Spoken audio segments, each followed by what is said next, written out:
You are standing on a forecourt on a wet Saturday morning, keys almost in your hand, about to sign for a car that could lose half its value before the next winter. The badge on the bonnet looks solid. The showroom looks busy. And yet the company behind it may not be selling cars in this country 3 years from now. That is the thing nobody at the dealership will tell you. Some of the brands still smiling at you across the UK today are quietly running out of road, and if you buy one at the wrong moment, you inherit the wreck. Falling resale. Parts you cannot get. A warranty backed by a name that may soon mean nothing here. I have spent years watching this industry the way other men watch the weather. I read the sales figures nobody talks about, the dealer closures buried in trade papers, the plant shutdowns announced on a Friday afternoon so they slip past the news. And by the end of this, I will show you the one warning sign that told me a brand was in real trouble long before the headlines caught up. The same sign that flashed on a factory in Sunderland while everyone was still pretending everything was fine. Stay with me, because number one is the one most of you would never suspect. I remember the first time this really hit me. I was standing in a half-empty showroom in the Midlands a few years back, looking at a car that had been marked down by thousands, and the salesman just shrugged and said, "Honestly, mate, I don't know how much longer we'll be here." That shrug stayed with me. He was right. So let me walk you through the 13, and let me tell you exactly what to watch for. Let us start with a name that would have sounded absurd on this list 10 years ago. Nissan. Here is the strange part. Nissan is not some tiny boutique badge. It is one of the giants, the company that built the Qashqai, the car that practically invented the small family crossover, and it builds them right here in Sunderland, in the biggest car plant Britain has. So how does a giant end up on a list like this? Step back a moment. For years, Nissan leaned on an alliance with Renault and Mitsubishi to share the enormous cost of building modern cars. That alliance frayed. Then came the scramble to build electric cars, which swallows billions before it ever returns a penny. It still works better than anything you can buy in a store today. It still works better than anything you can buy in a store today. It still works better than anything you can buy in a store today. It still works better than anything you can buy in a store today. It still works better than anything you can buy in a store today. It still works better than anything you can buy in a store today. When two car makers start discussing a merger, that is not ambition. That is two men in a lifeboat. So what does that mean for you, standing on the forecourt? It means the badge is strong today, but the ground under it is soft. And it means the discounts you see may be masking a company fighting for its life. That is worth knowing before you sign anything. But Nissan at least still builds here. The next name pulled the plug on British production altogether, and almost nobody noticed the day it happened. Honda. You would call Honda one of the most reliable names ever stamped on an engine, and you would be right, which makes what happened in Swindon so quietly devastating. Honda built cars in Wiltshire for decades.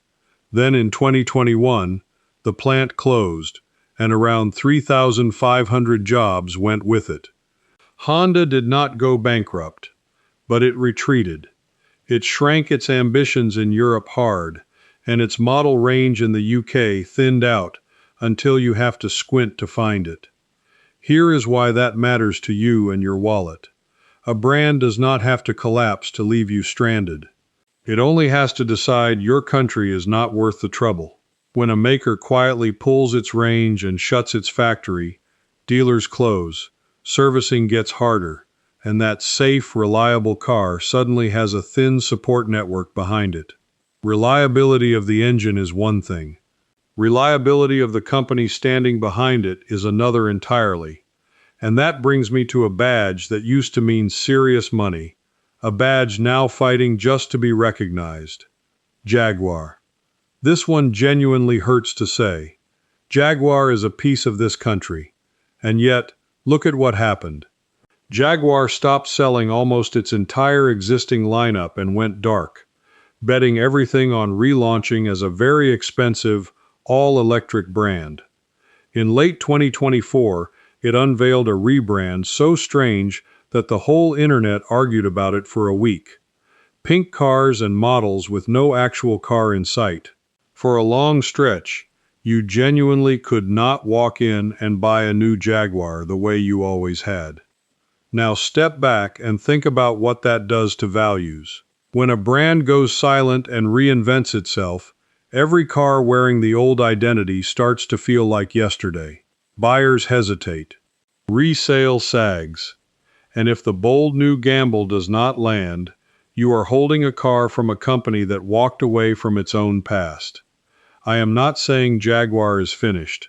I am saying it has bet the entire house on one hand of cards, and you do not want to be the one holding the chips if it loses. But if you think a British luxury badge is risky, wait until you see what has happened to the one that James Bond drives. Aston Martin.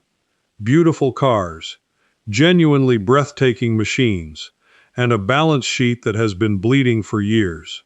Aston Martin has been through rescue after rescue, fresh investors riding in, huge debts rolled over, losses stacking up quarter after quarter. This is a company that has flirted with the edge more times than I can count, kept alive by wealthy backers who keep pouring money into the fire. Here is the practical lesson for anyone tempted. A car this exotic depends completely on the company surviving to service it. Specialist parts, specialist technicians, a dealer network held together with string. If the money ever finally runs dry, the beautiful machine in your garage becomes a very expensive ornament.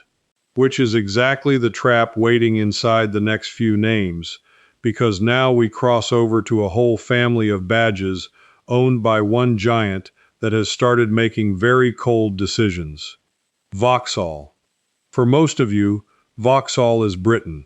It is the Astra, the Corsa, the Cavalier your dad drove.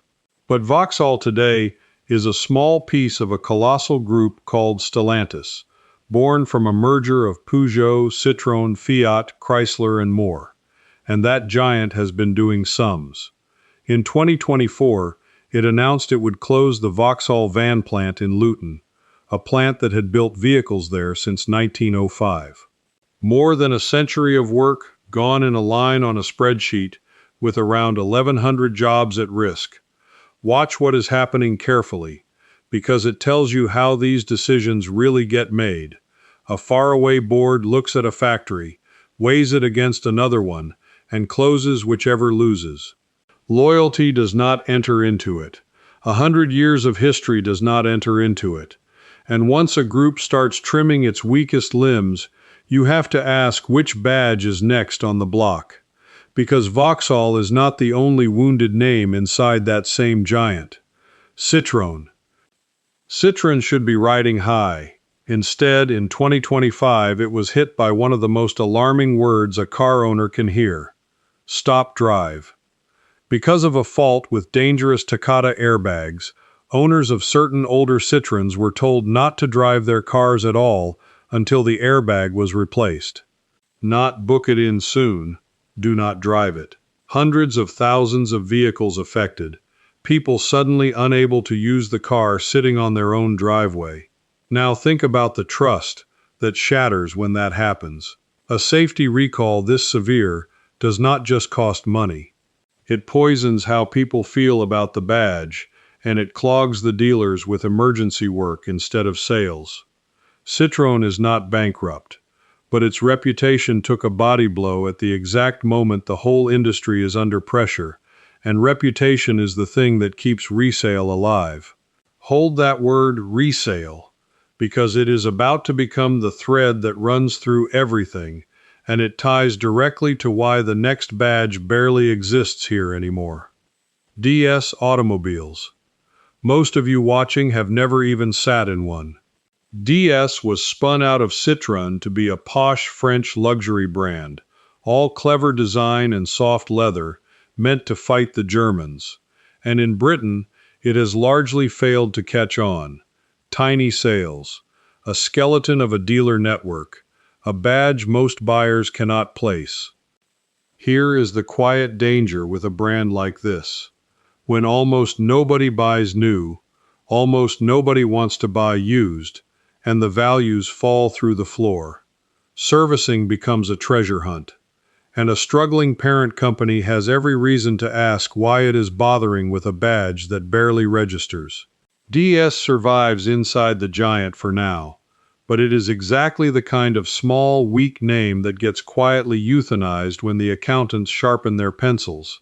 And speaking of proud names slowly starved of attention inside a big group, we need to talk about the Italians. Alfa Romeo. Ah, Alfa, the badge that stirs the soul and breaks the wallet. Alfa Romeo has spent years as a small, struggling brand inside that same Stellantis giant, promising a grand revival that always seems to be just around the next corner. Sales in the UK have been thin. The range has been thin, and its reputation for reliability has, fairly or not, followed it around like a bad smell for decades. The practical warning is the same one that keeps repeating. A gorgeous car from a marginal brand is a wonderful thing to own and a painful thing to sell.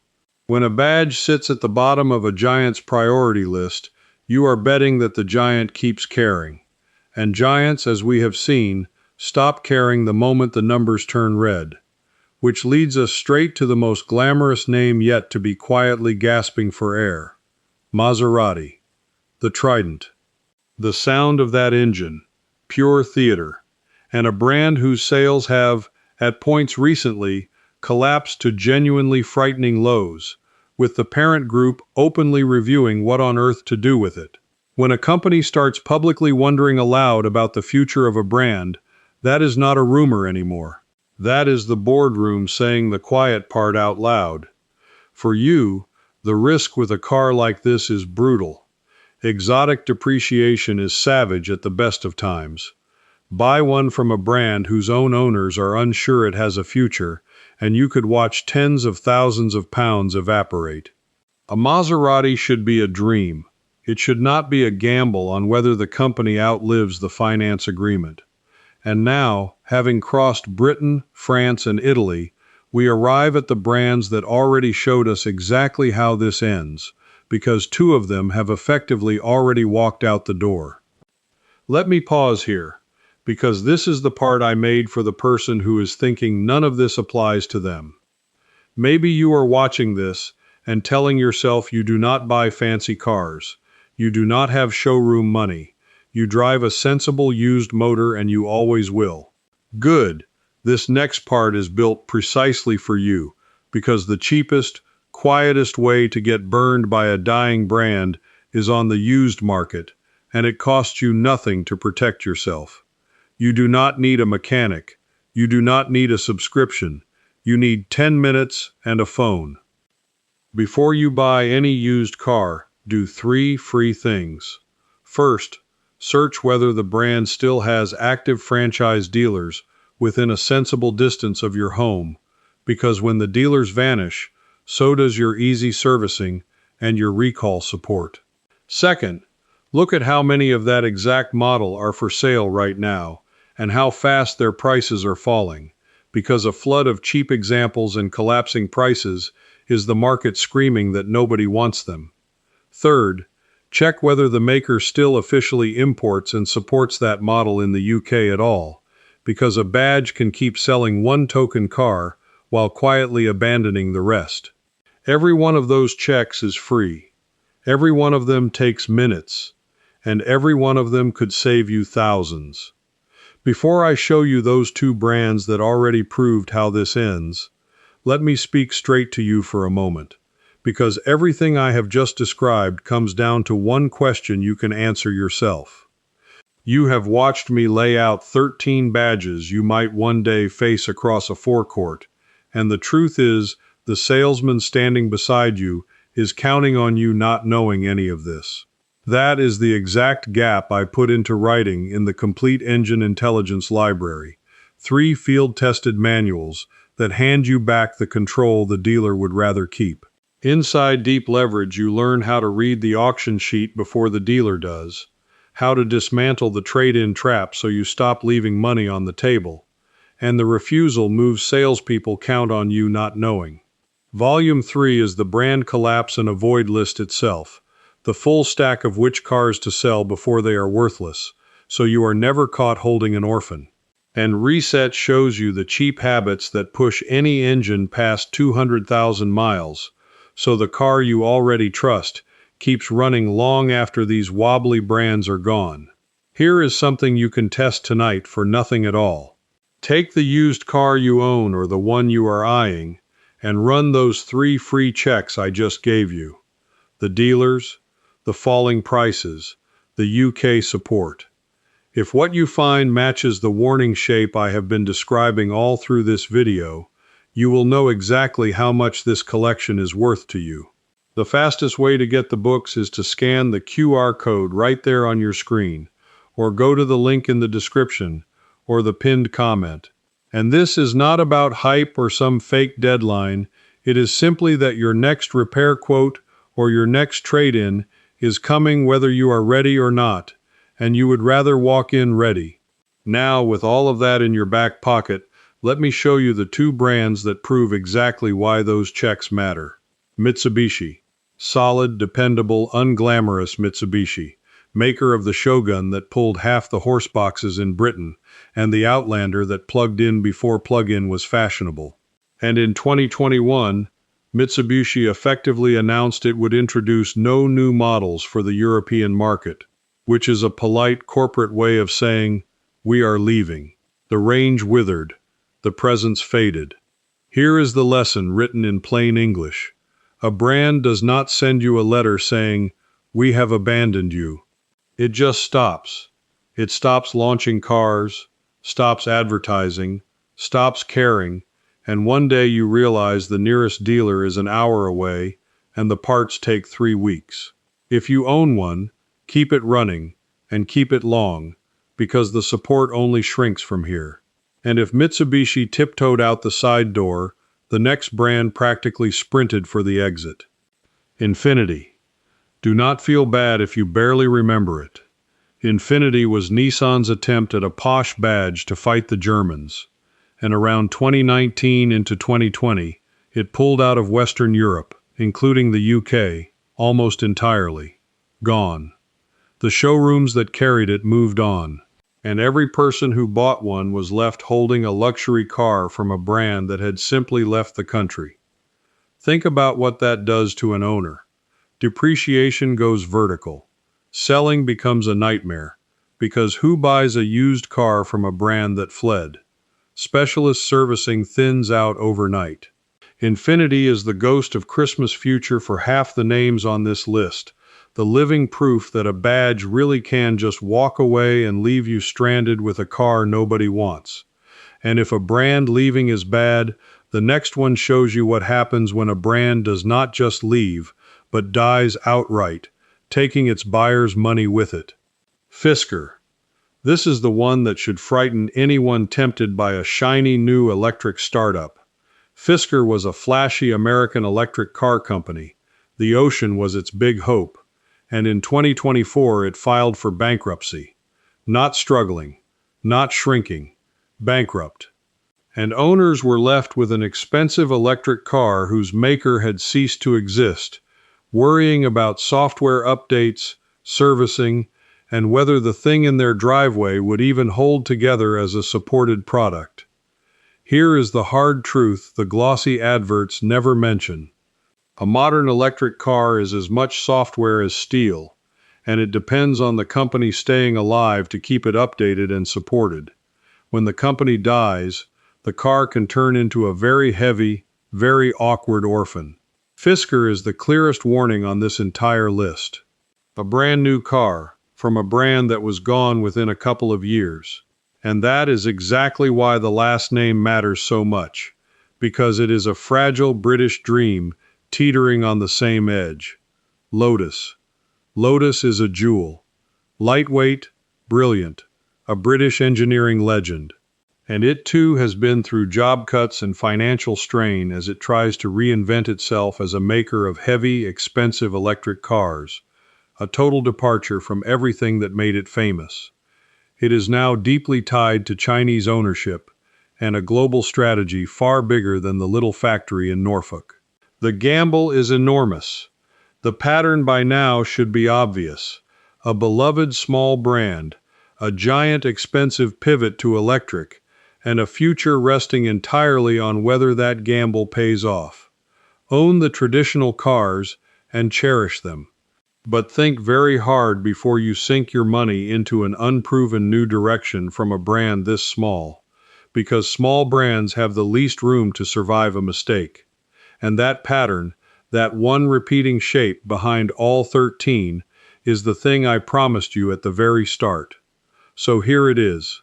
The one warning sign I learned to watch for, the signal that told me a brand was in real trouble long before the newspapers admitted it. It is not the sales figures. Everyone stares at the sales figures. It is not even the losses, because big companies can hide losses for years. The sign I learned to trust was the factory itself. When a car maker stops investing in its own plant, when it stops announcing new models to be built there and starts announcing reviews and consultations and efficiencies, the end has already been decided. The workers are usually the last to be told, but the buildings tell the truth first. I saw it with Honda in Swindon before the closure was confirmed. I saw it with the Vauxhall van plant in Luton, a factory that had run since 1905, killed by a distant board. And I saw the same shadow fall over Sunderland when Nissan started talking about cutting capacity rather than expanding it. A dealer will always smile at you. A brochure will always shine. But a factory that has stopped growing is a factory that has been marked. And a brand that has stopped defending its own workshops has already begun defending nothing but its exit. That is the tell. Watch the plants, not the adverts, and you will see the trouble coming a year before it arrives on the forecourt. And once you know that, you look at a showroom completely differently. You stop asking, is this a nice car, and start asking, will this company still be here to stand behind it? That single question is the difference between a bargain and a trap. So there it is, 13 badges I would think very hard about before handing over my money, and one quiet signal that cuts through all the marketing noise. If nothing else, remember this. A car is only as strong as the company still standing behind it, and some of these companies are standing on thin ice indeed. You are the kind of person who does not like being sold a story, who would rather know the uncomfortable truth than be flattered into a bad deal, and that instinct is exactly what protects you here. Trust it. Now I want to hear from you. Of all 13, which one surprised you the most? Was it Jaguar going dark, or Fisker vanishing within a couple of years, or a badge you were about to go and look at this very weekend? Tell me in the comments, and tell me which part of the country you are watching from, because I read them and I genuinely want to know how these brands are faring where you live. If you believe useful truth like this gets buried under glossy advertising on purpose, then come along with the rest of us who would rather stay one step ahead of the salesman than be led by the nose. In the next one, I am going to show you the used cars that are quietly becoming almost impossible to insure, and one small engine size that could see your premium double without warning. You will want to see that before your renewal lands. Watch for it. Before you go, here's where this really pays off. This video was the overview, but inside the Old Ways Society, I walk you through the one warning sign, brand by brand, and if you're worried about a car in your own driveway, ask me directly, and I answer you myself. No robot. You won't be alone either. Just point your phone's camera at the code on screen. Cancel anytime, one click. Come join me. Now that you know which brands to avoid, here's what matters next. There are certain cars dealers simply won't take on trade-ins anymore. And yours could be losing value fast. Let me show you which one, starting right now.